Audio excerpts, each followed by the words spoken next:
বন্ধুরা আসসালামু আলাইকুম। কেমন আছেন সবাই? আশা করি সবাই ভালো আছেন। এই মুহূর্তে দেশে অথবা বিদেশে যে যেখানে বসে এই চ্যানেলটি দেখছেন সবাইকে অসংখ্য ধন্যবাদ।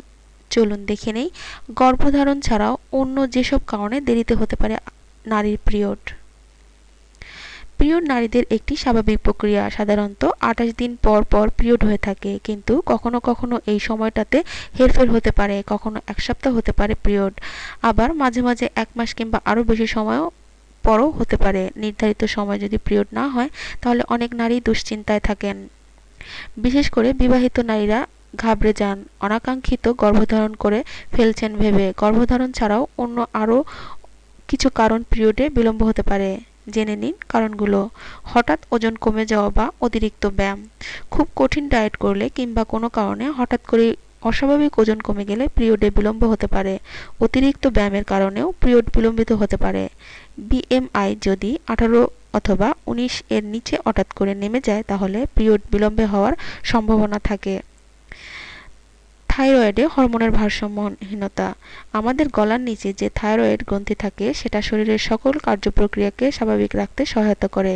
থাইরয়েড গ্রন্থি থেকে যদি স্বাভাবিকের চাইতে বেশি কিংবা কম থাইরয়েড হরমোন নিঃসরণ হয় তাহলে শরীরের পুরো কার্যপ্রক্রিয়ার তার ভার পড়ে এবং এক্ষেত্রে পিরিয়ড বিলম্বে হতে পারে। পলিসিস্টিক ও ওভারি সিনড্রোম।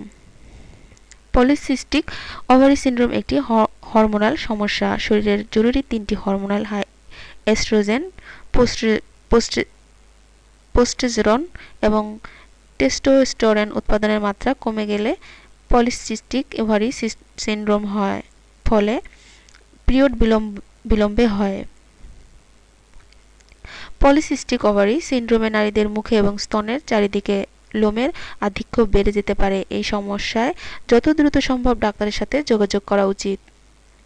অতিরিক্ত মানসিক চাপ। হঠাৎ অতিরিক্ত মানসিক চাপ তৈরি হলে পিরিয়ডে বিলম্ব হতে পারে। হঠাৎ করে মানসিক চাপ ভেঙে পড়লে হাইপোথ্যালাসেমিক অ্যানিমিয়া হতে পারে। ফলে হরমোনের স্বাভাবিক কার্যপ্রক্রিয়া ব্যাহত হয়।